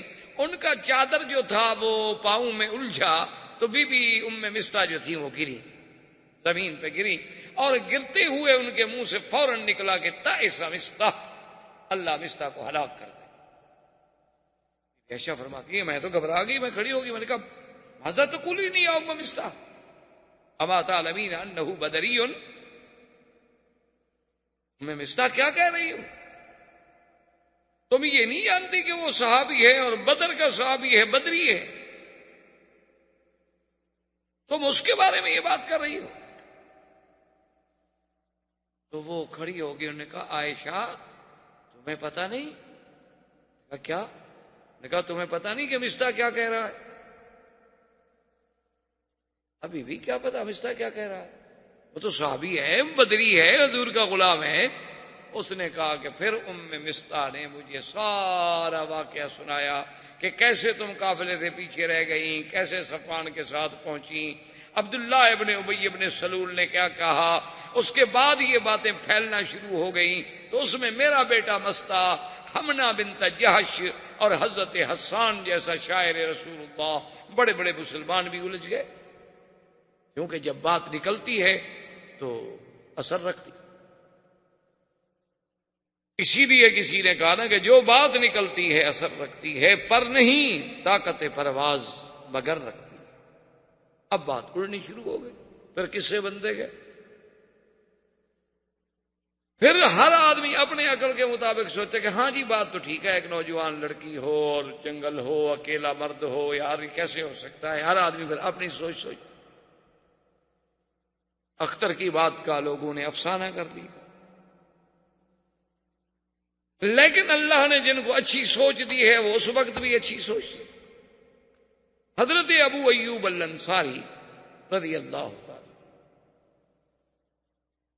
جو حضور صلی اللہ علیہ وسلم کے مدینہ منورہ میں سب سے پہلے میزبان ہیں، انہوں نے جب یہ واقعہ سنا گھر میں آئے، اپنی بیوی کو یہ بات سنائی، اور اس کے فوراً بعد یہ کہا ابو ایوب نے اپنی بیوی سے کہ میری بیوی لو کنت مکانت عائشہ، اگر تم عائشہ کے بجائے ہوتی تو کیا تم یہ گناہ کر لیتی؟ کہا کہ واللہ لا، کوئی شریف عورت بھی گناہ کا سوچ سکتی ہے؟ کوئی حرہ، کوئی آزاد، کوئی شریف، کوئی قبیلے کی عورت، خاندان کی عورت گناہ کے بارے میں تو سوچ ہی نہیں سکتی. اس نے کہا اچھا میری بیوی یہ بتاؤ، اگر صفوان ابن معطل کے بجائے میں ہوتا اس جگہ پہ تو تم میرے بارے میں کیا گمان کرتی ہو؟ اس نے کہا کہ واللہ ما رأیت منک الا خیرا، میں نے تو تم میں بھی بھلائی کے علاوہ کبھی کچھ نہیں دیکھا، مجھے یقین ہے کہ تم بھی گناہ نہیں کر سکتے. تو ابو ایوب نے کہا کہ فاسمعی ان عائشہ خیرا منک وصفوان ابن المعطل خیر منی، کہ میری بیوی پھر سن لو، عائشہ تم سے بہتر ہے اور صفوان مجھ سے بہتر ہے. جب ہم گناہ نہیں کر سکتے تو ان نے گناہ کیسے کیا ہوگا؟ جب ہم گناہ کے بارے میں نہیں سوچ سکتے تو جو ہم سے خیر ہیں، جو ہم سے بہتر ہیں، وہ کیسے گناہ کریں؟ لیکن بی بی عائشہ فرماتی ہیں کہ جب میں نے یہ قصہ سنا تو میرے تو پھر دماغ سے ہر بات ہی اڑ گئی کہ اچھا حضور صلی اللہ علیہ وسلم کا نہ بولنا، حضور صلی اللہ علیہ وسلم کا عدم التفات، تو اس کی وجہ یہ ہے اتنا بڑا حادثہ ہو گیا ہے مدینے میں اور مجھے پتہ بھی نہیں. میں آئی فبکیت بکاء، پھر میں نے رونے کے علاوہ میرے پاس کیا تھا. سرکار دو جہاں صلی اللہ علیہ وسلم نے مسجد نبوی میں اعلان فرمایا لوگوں سے کہ سب جمع ہو. جب سب لوگ جمع ہو گئے، حضور نے خطبہ پڑھا، حمد اللہ واسنا علیہ، اللہ کا حمد و ثنا بیان کی. آپ نے فرمایا کہ یا ایھا الناس، لوگوں، اب وہ بات بھی ہو گئی ہے کہ ان الناس یؤذونی فی اہلی، کہ لوگ مجھے میرے اہل کے بارے میں بھی تکلیف دینے پر آ گئے ہیں. واللہ ما علمت علی اہلی خیرا، اللہ کی قسم ہے میں نے تو اپنی بیویوں پہ، اپنے اہل پہ ماں سوائے بھلائی اور خیر کے کبھی کچھ گناہ غلطی دیکھی نہیں ہوتی، لیکن لوگ مجھے ایذا دیتے. تو ایک صحابی تھے اسید ابن حضیر کھڑے، یہ سید الاوس، اوس کے قبیلے کے سردار. انہوں نے کہا یا رسول اللہ ان کان من الاوس، حضور آپ پر تہمت لگانے والا، آپ کے گھرانے پر اعتراض کرنے والا اگر ہمارے قبیلے کا آدمی ہے، حکم کریں ہم اس کی گردن کاٹ کے پاؤں میں رکھیں، اور اگر وہ خزرج کے قبیلے کا آدمی ہے تو پھر سعد ابن عبادہ رئیس الخزرج کو حکم دیں گے اس کی گردن کاٹ کے رکھیں، یا ہمیں حکم دیں، پھر ہم دیکھیں گے خزرج کے لوگ کیسے تہمت لگاتے ہیں. سعد ابن عبادہ کھڑے کو، اس نے کہا تم جھوٹ بول رہے ہو، تمہیں پتا ہے کہ تمہارے قبیلے کا آدمی نہیں ہے جس نے یہ حرکت کی ہے. اگر تمہارے قبیلے کا آدمی ہوتا نا اتنے جذبے تو باتیں نہ کرتے. تمہیں چونکہ پتا ہے کہ وہ تمہارے قبیلے کا بندہ نہیں ہے، وہ ہمارے قبیلے کا بندہ، اس لیے جذبات میں آ رہے ہیں. تو یہ آپس میں تیز ہو گئے. حضور اٹھے درمیان سے، آپ نے فرمایا اچھا تم لوگ بجائے میری ہمدردی کرنے کے اپنی قبائلی الجھنوں میں پھر الجھ گئے ہو. جب حضور چلے گئے تو ڈر گئے، کیونکہ حضور ناراض ہو گئے. اس کے بعد حضور صلی اللہ علیہ وسلم نے حضرت اسامہ اور حضرت علی کو، آپ نے فرمایا اسامہ چونکہ تم میرے بیٹے ہو، میرے بچے ہو، محبوب ہو، میرے بیٹے کے بیٹے ہو، اور ہمارے گھر میں آنا جانا، تمام بیویوں کے ساتھ ملنا، بچوں کی طرح ساتھ رہے ہو، تمہاری کیا رائے ہے، تم کیا سمجھتے ہو؟ نے کہا یا رسول اللہ ما رأیت الا خیرا، میں نے تو کبھی آپ کے گھر میں کوئی غلطی دیکھی نہیں، میں کیا بات ہے حضور، بی بی عائشہ میں کوئی برائی نہیں. حضور نے فرمایا علی ابن ابی طالب تم بتلاؤ تو ہمارے عزیز ہو، تمہاری کیا رائے؟ تو حضرت علی کہتے ہیں کہ خدا کی قسم ہے میرا مقصد صرف یہ تھا کہ حضور کے ذہن پر جو بوجھ ہے نا وہ کسی طرح اتر جائے. میں نے کہا یا رسول اللہ ایک عورت کی وجہ سے اتنا اہمیت دینی اور اتنا دکھ پریشانی لے لینی کیا ضرورت ہے؟ آپ کچھ شادی کرنا چاہیے اور شادی کر لو، بس کیا ہے؟ اگر ایسی کوئی بات ہے تو ایک عورت کا ہی ہے نا مسئلہ. اور اگر آپ تحقیق چاہتے ہیں تو پھر بی بی عائشہ کی جو خادمہ ہے بی بی بریرہ، جو ان کی کنیز ہے، ان سے تحقیق کریں، چونکہ کنیز 24 گھنٹے قریب رہتی ہے، اس کو زیادہ معلومات ہو سکتی ہے. حضور نے فرمایا اچھا علی تم تحقیق. حضرت علی رضی اللہ تعالیٰ نے بی بی بریرہ کو بلایا اور کہا کہ بتلاؤ. اس نے کہا کہ علی خدا کی قسم واللہ ما علمت علیہ خیرا، میں نے تو بی بی عائشہ کا کبھی کوئی غلطی نہیں دیکھی. ہاں ایک دفعہ ایک غلطی دیکھی تھی کہ میں نے آٹا گوندا اور آٹا بی بی کو دے کے میں چلی گئی کہ اس آٹے کا خیال رکھنا. میں واپس آئی تو یہ کھیل رہی تھی اور آٹا جو تھا بکری کھا رہی تھی. یعنی غافل تو ہے، بچیوں والی باتیں تو ہیں اس میں، اتنا تو ہے کہ غفلت کر جاتی ہے، کسی چیز کو سنبھال نہیں پاتی، لیکن یہ تو نہیں کہ میں نے اس پہ کبھی گناہ دیکھا. حضرت علی غصے میں آ گئے، انہوں نے کہا کہ بریرہ دیکھو سیدھی بات کر، یہ میرے نبی کی عزت کا مسئلہ ہے، اگر ایسی بات ہے تو میں تو تیری چمڑی نکال دوں. انہوں نے کہا تمہاری جو مرضی ہے کہو، میں نے تو بی بی عائشہ پہ کبھی گناہ دیکھا ہی نہیں، میں کیا کروں. یہ اصل وجہ تھی جو بی بی عائشہ اور حضرت علی کی ناراضگی ہو گئی، جس کو پھر لوگوں نے بڑا چڑھا دیا. اصل وجہ یہ تھی کہ بی بی عائشہ اس بات کو ہمیشہ یاد کرتی تھی کہ حضرت علی تو آخر کچھ ہو، کتنا بڑا مقام ہو، لیکن میرے تو بیٹے تھے، ان کو بھی اپنی ماں کے بارے میں شبہ تھا کہ میری کنیز کو کہیں کہ تمہاری چمڑی اتار دوں گا. اور نبی سے کہتے ہیں کہ جی حضور بی بی کو چھوڑ دیں اور شادی کر لیں. اگر حضور غصے میں مجھے طلاق دے دیتے تو میں تو ساری زندگی کے لیے ماری جاتی. تو یہ کیسا میرا بیٹا ہے جو ایسے مشورے دے رہا ہے. حالانکہ حضرت نے کہا کہ واللہ عائشہ خدا کی قسم حضور جب اتنے اداس تھے تو میں حضور کو کیسے تسلی دوں؟ حضور کو مطمئن کرنے کا تم مجھے بتاؤ میرے پاس کیا حال تھا. یہی تھا کہ دیکھو جی میں نے نوکرانی کو ڈانٹا ہے، میں نے بی بی بریرہ کو ڈانٹا ہے، میں نے یہ تحقیق کی، میں نے یہ تحقیق کی، اور حضور کے دماغ سے بوجھ اتارنے کے لیے میں نے کہا حضور اگر آپ چاہتے ہیں تو چھوڑ دیں. تو یہ سارے واقعات ہونے کے بعد حضور صلی اللہ علیہ وسلم نے بعض روایات میں ہے کہ آپ نے سیدنا عمر کو بلایا. آپ نے فرمایا عمر تمہاری کیا رائے؟ اس نے کہا حضور میں آپ کے گھر کے بارے میں بات کر سکتا ہوں. آپ نے فرمایا میں پوچھ رہا ہوں، میرا حکم ہے. تو انہوں نے کہا حضور اگر تو آپ کا حکم ہے تو پھر میں بھی آپ سے کچھ پوچھوں تو آپ ناراض تو نہیں ہو جائیں گے؟ حضور نے فرمایا کہ بالکل نہیں. انہوں نے کہا حضور یہ تو بالکل واضح مسئلہ ہے، آپ مجھے یہ بتائیں کہ عائشہ کے ساتھ شادی آپ نے خود کی ہے یا اللہ نے کرائی ہے؟ نے کہا حضور یہ تو 2 اور 2 4 کا مسئلہ ہے، یہ تو مسئلہ ہے ہی نہیں کوئی مشکل. کیا مطلب؟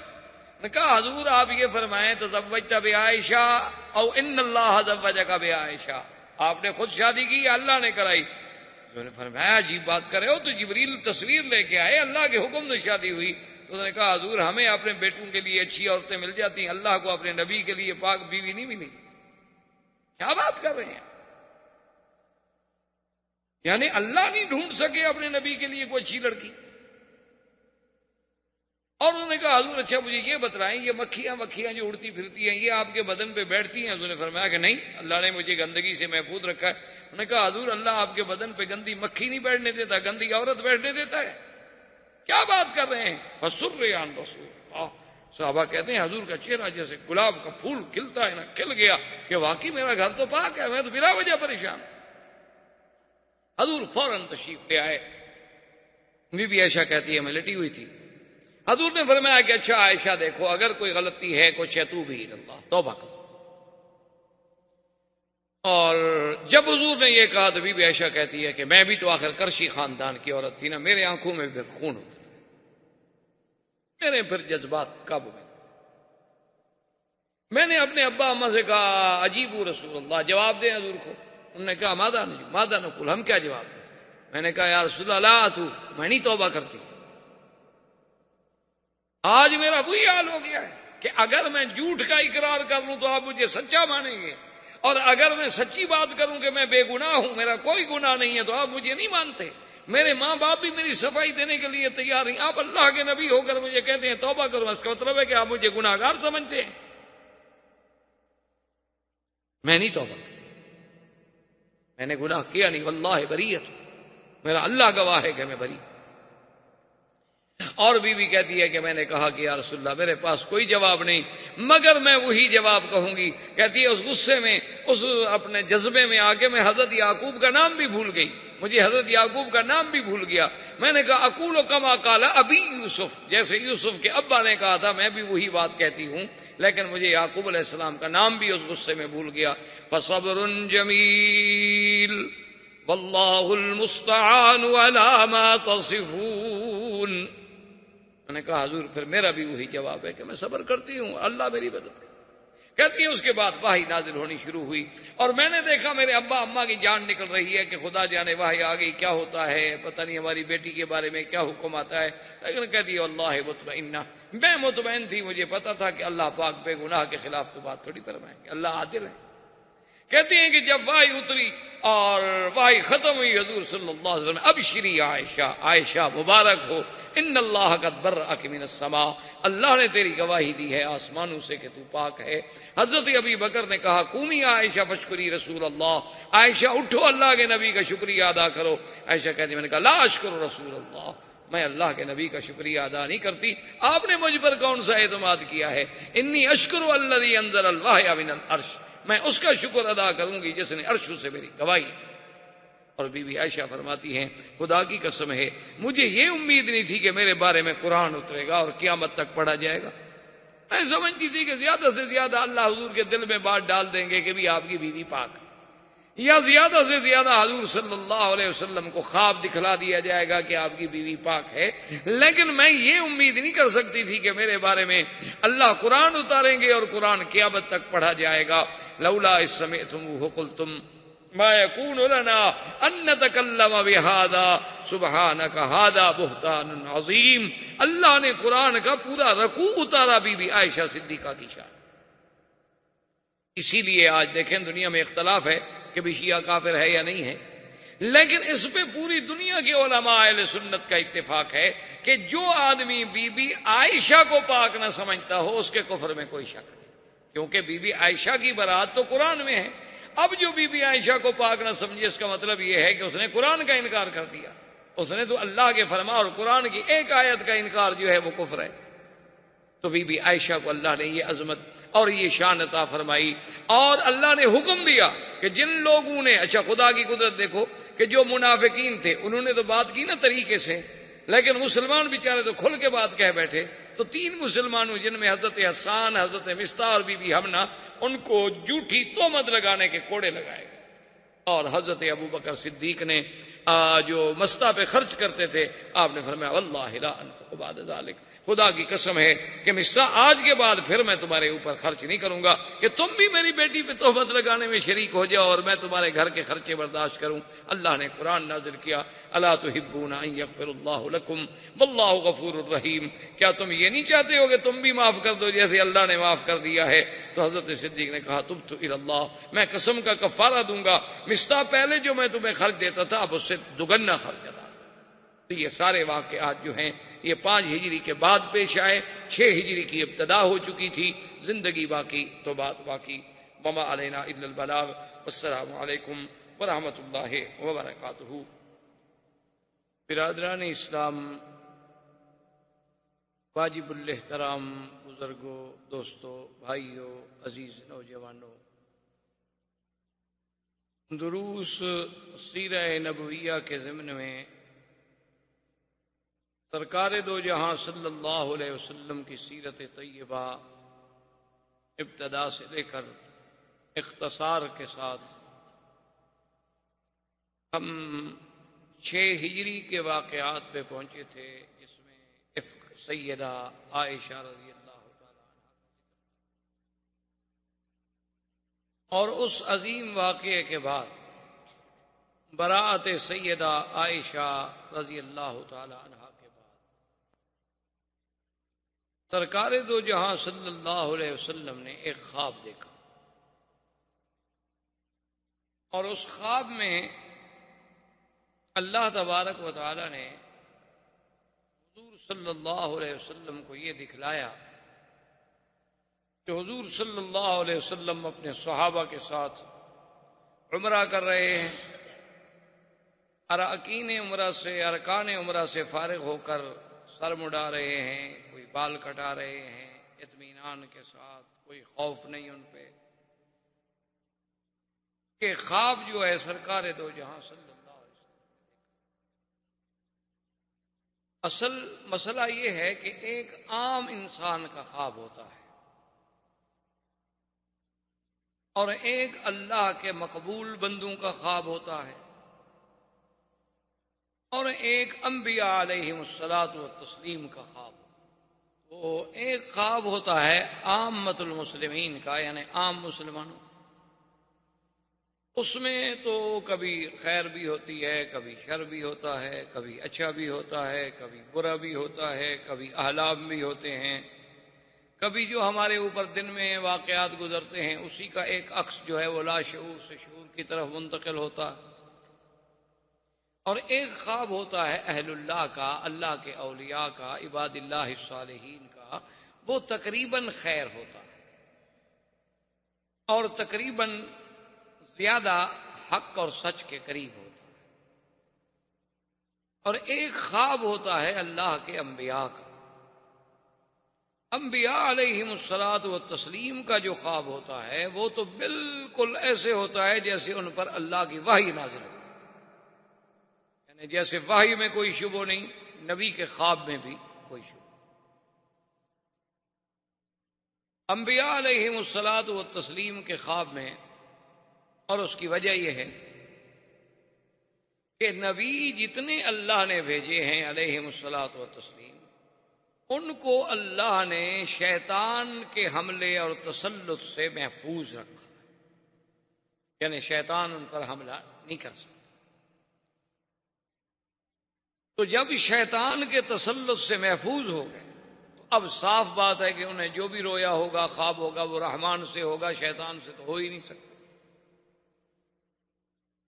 اس لیے انبیاء علیہم السلام کے خواب کو اور ایک عام مسلمان کے خواب کو، آسمان و زمین کا فرق ہے، یعنی وہ تو وحی ہے، جیسے کہ سیدنا ابراہیم الخلیل علیہ الصلوۃ والتسلیم نے بھی خواب دیکھا تھا کہ اپنے بچے کو ذبح کر رہے ہیں، اور اس کے بعد بڑا تفصیل سے واقعہ ہے۔ اب اس ضمن میں تو صرف چونکہ بعض اہم باتیں میں عرض کرنے کی کوشش کرتا ہوں تاکہ معلومات ہو جائیں۔ تو جب سیدنا ابراہیم علیہ السلام نے سیدنا اسماعیل علیہ السلام پہ ذکر کیا کہ یا بنی انی ارا فی المنام، کہ میرے بیٹے میں نے خواب میں دیکھا، انی اذبح، کہ میں تمہیں ذبح کر رہا ہوں، فانظر ماذا تری، اب اس بات پہ آپ غور کریں، فیصلہ کریں کہ آپ کیا کہتے ہیں، آپ کی رائے کیا بنتی۔ تو سیدنا اسماعیل علیہ الصلوۃ والتسلیم نے جو جواب دیا وہ جواب مبارک یہ تھا، قال یا ابت افعل ما تؤمر، کہ ابا جان آپ کریں جو اللہ نے آپ کو حکم دیا۔ یعنی وہ سمجھتے تھے کہ میرے باپ کا خواب جو ہے وہ اللہ کا حکم ہے، وہ صرف خواب نہیں۔ تو انبیاء علیہم الصلوۃ والتسلیم کا خواب جو ہے وہ تو بالکل اس طرح ہوتا ہے کہ جیسے اللہ کی وحی ہو، اس میں کوئی شک، کوئی شبہ، کوئی ریب نہیں ہو۔ اور اس ضمن میں ایک بات آپ کو یہ بھی عرض کر دوں کہ اگر آپ کبھی خواب دیکھیں اور وہ خواب ڈراؤنا ہے، خطرناک ہے، اس کا علاج بھی سرکار دو جہاں صلی اللہ علیہ وسلم نے بتا دیا ہے کہ اپنے بائیں طرف تھوک دیں۔ یہ ضروری نہیں ہوتا کہ تھوک ہی ڈالیں، مقصد تو یہ ہے کہ شیطان کو لعنت کرنی، اور اس کے بعد 3 دفعہ لا حول ولا قوت الا باللہ العلی العظیم پڑھیں، اور اپنی کروٹ بدل کے دوسری کروٹ پہ سو جائیں، اور اس کے بعد کسی کو ذکر نہ کریں، آپ کو اس خواب کا کوئی نقصان نہیں ہوگا، کسی کو بھی نہ بتائیں، بس بھول جائیں، سمجھیں کہ آپ نے دیکھا تھا، نہیں دیکھا تھا، اس کا کسی قسم کا ضرر آپ کو نہیں ہوگا۔ اور اگر آپ نے خواب دیکھا ہے اور آپ کو سمجھ نہیں آ رہا کہ بھئی پتہ نہیں یہ خیر ہے، شر ہے، اچھا ہے، برا ہے، اس کے بارے میں حضور کا حکم ہے کہ خواب ہر کسی پر ذکر نہ کریں، اس بندے پہ ذکر کریں جو آپ کا خیر خواہ بھی ہو اور علم بھی رکھتا ہو۔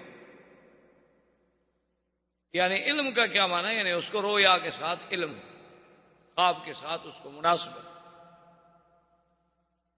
کیونکہ علم رویا جو ہے یہ مستقل ایک علم ہے۔ کیونکہ حضور نے فرمایا کہ خواب ایک ایسی چیز ہے کہ جب تعبیر دینے والا اس کی تعبیر دیتا ہے تو کبھی ایسا ہوتا ہے کہ بالکل اسی طرح واقع ہو جاتا ہے جو اس کے منہ سے نکلے گا۔ تو اب اگر وہ آدمی عالم نہیں تھا تو وہ تو خدا جانے کوئی اونٹ پٹانگ بات کہہ دے گا، اگر عالم ہوگا وہ سمجھے گا کہ اس خواب میں کوئی ایسی بات ہے تو اس کو کوئی اچھے لفظوں میں بیان کرنے کی کوشش کرے، تاکہ اللہ تبارک و تعالیٰ کی طرف سے اچھی خیر مانگی جائے، اچھی تمنا رکھی جائے، اچھی آرزو رکھی جائے۔ تو خواب کے اندر یہ بھی لازمی ہے کہ اس کو آپ یعنی ایک عام چیز نہ سمجھا کریں۔ اور اسی طرح دنیا میں حضور نے فرمایا سب سے بڑا جھوٹا وہ انسان ہے جو خواب نہ دیکھے اور لوگوں سے کہے کہ میں نے خواب دیکھا۔ اس نے خواب نہیں دیکھا لیکن لوگوں سے کہتا ہے کہ جناب مجھے تو فلاں بزرگ کی زیارت ہوئی، اور مجھے تو فلاں صحابی کی زیارت ہوئی، اور مجھے تو حضور صلی اللہ علیہ وسلم کی زیارت ہوئی، اور ایسی باتیں کرتا ہے حالانکہ اس نے نہیں دیکھا۔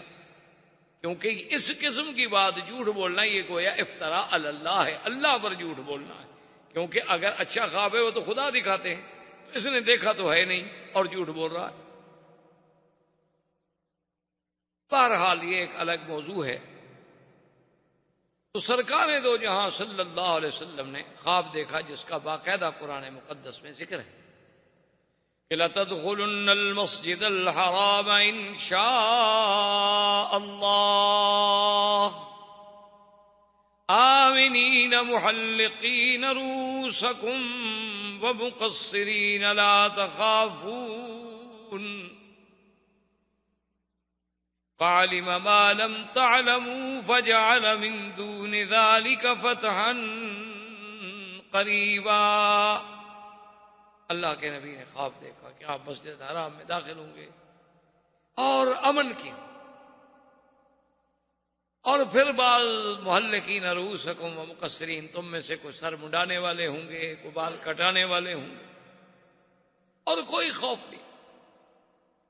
جب سرکار دو جہاں صلی اللہ علیہ وسلم نے یہ خواب دیکھا، خواب دیکھنے کے بعد آپ نے اعلان فرما دیا کہ میں نے عمرے پہ جانا ہے. اور جو آدمی اپنی خوشی سے، اپنی خواہش سے، اپنی تمنا سے عمرے پہ جانا چاہیں وہ میرے ساتھ عمرے پہ چلیں، اور جو آدمی نہ جانا چاہے کوئی پابندی نہیں. تو بہرحال حضور صلی اللہ علیہ وسلم کے ساتھ تقریباً جو صحیح روایات میں موجود ہے 1400 صحابہ تیار ہوئے جنہوں نے عمرے کا ارادہ فرمایا. حضور صلی اللہ علیہ وعلا آلہ و اصحابہ وسلم صحابہ کو لے کر مدینہ منورہ سے روانہ ہوئے، اور ذوالحلیفہ پر، جسے آج کل بیر علی کہتے ہیں، جو آج کل مشہور جگہ ہے مدینہ منورہ سے 6-7 کلومیٹر کے فاصلے پہ، اسے ابیار علی کہا جاتا ہے، بیر علی کہتے ہیں. پرانے دور میں اس کا نام ذوالحلیفہ. بعض لوگوں نے یہ کہانیاں بھی بنا رکھی ہیں کہ جی یہاں ایک دیہ ہوتا تھا اور حضرت علی نے اس کو پکڑ کے کنویں میں قید کر دیا تھا، اس لیے اس کنویں کا نام بیر علی رکھ دیا گیا. یہ سب کہانیاں ہیں، من گھڑت اور جھوٹی باتیں ہیں جس کا حقیقت سے کوئی تعلق نہیں. عرب کی عادت ہے کہ وہ اپنے ابیار کو، اپنے باغات کو، اپنے زمینوں کو، اپنے عمارتوں کو، اپنی جائیدادوں کو جس کی ہو اس کے نام کے ساتھ منسوب کر دیتے. حضور صلی اللہ علیہ وسلم نے وہاں سے احرام باندھا اور میقات سے آپ نے عمرے کی نیت. اسی لیے علماء کرام کا اتفاق ہے، جمہور ائمہ اربعہ کا، کہ آدمی جب میقات پہ آئے تو بغیر احرام کے سیدھا حرم آ رہا ہو تو مکے میں داخل نہ ہو. کو بعض ائمہ اس بات کی رعایت دیتے ہیں کہ بھئی اگر ایک آدمی نوکری کے لیے گیا ہے یا ڈپٹی کے لیے گیا ہے یا کسی دوست کو ملنے گیا ہے، اس کی نیت عمرے کی تھی ہی نہیں، تو اگر وہ احرام نہ باندھے تو اس پہ دم نہیں پڑے گا. لیکن امام ابو حنیفہ رحمۃ اللہ علیہ اس مسلک میں بہت سخت ہیں، وہ فرماتے ہیں کہ بالکل نہیں، میقات میقات ہے، میقات سے آپ بغیر احرام کے نہیں گزر سکتے. اور یہ پہلے بھی میں نے آپ سے عرض کیا تھا کہ امام ابو حنیفہ رحمۃ اللہ علیہ، اللہ سب ائمہ پہ رحمتیں فرمائے، اللہ سب پہ اپنی کروڑوں رحمتیں نازل فرمائے، لیکن وہ مسئلے کا احوط پہلو لیتے ہیں، یعنی ایک ایسا پہلو اختیار کرتے ہیں جو زیادہ جامع ہے، جس میں زیادہ احتیاط. اب دیکھیں نا جی، مثلا آپ احرام سے آ رہے تھے، میقات سے آپ کی ڈپٹی پہ گئے تھے یا ڈپٹی کے لیے آ رہے تھے، لیکن اگر آپ نے احرام باندھ لیا ہے تو کوئی امام اس کو غلط تو نہیں کہتا کہ آپ نے کیوں باندھا. جو اجازت دے رہے ہیں وہ بھی صرف کہتے ہیں اجازت ہے، یعنی دم نہیں پڑے گا، جرمانہ نہیں ہوگا. وہ یہ تو نہیں کہتے کہ ایسا کریں اچھی بات ہے. اچھا، اگر بفرض محال قیامت میں لازمی طور پر 2 مجتہدوں کا اجتہاد ہے، لیکن ایک کا اجتہاد حق ہوگا. اگر قیامت کے دن اجتہاد یہ حق ہو گیا کہ بھئی اگر کوئی ڈپٹی والا ہے یا کوئی دوست کے ملنے والا ہے عمرہ نہ کرے تو اس پہ کوئی جرمانہ نہیں، ٹھیک ہے، کوئی بات نہیں، اچھی بات ہے، بچ گئے بیچارے. لیکن جس نے عمرہ کیا ہوا ہے اس کا ثواب تو اللہ ضائع نہیں کریں گے بھی تم نے عمرہ کیوں کیا تھا. اور جس نے عمرہ نہ کیا اور قیامت والے دن فیصلہ یہی ہوا کہ نہیں عمرہ کرنا ضروری تھا، تو جن نے نہیں کیا وہ کیا کریں گے؟ وہ کون سے محاسن اس کے بدلے میں ادا کریں گے؟ اور پھر امام صاحب یہ فرماتے ہیں کہ مجھے یہ بتائیں کہ کیا حضور پاک نے بھی کبھی کسی میقات سے تجاوز کیا ہو بغیر احرام کے؟ احباب کرام، اس کے بعد اب آپ اس مبارک سلسلے کی CD نمبر 22 سماعت فرمائیں.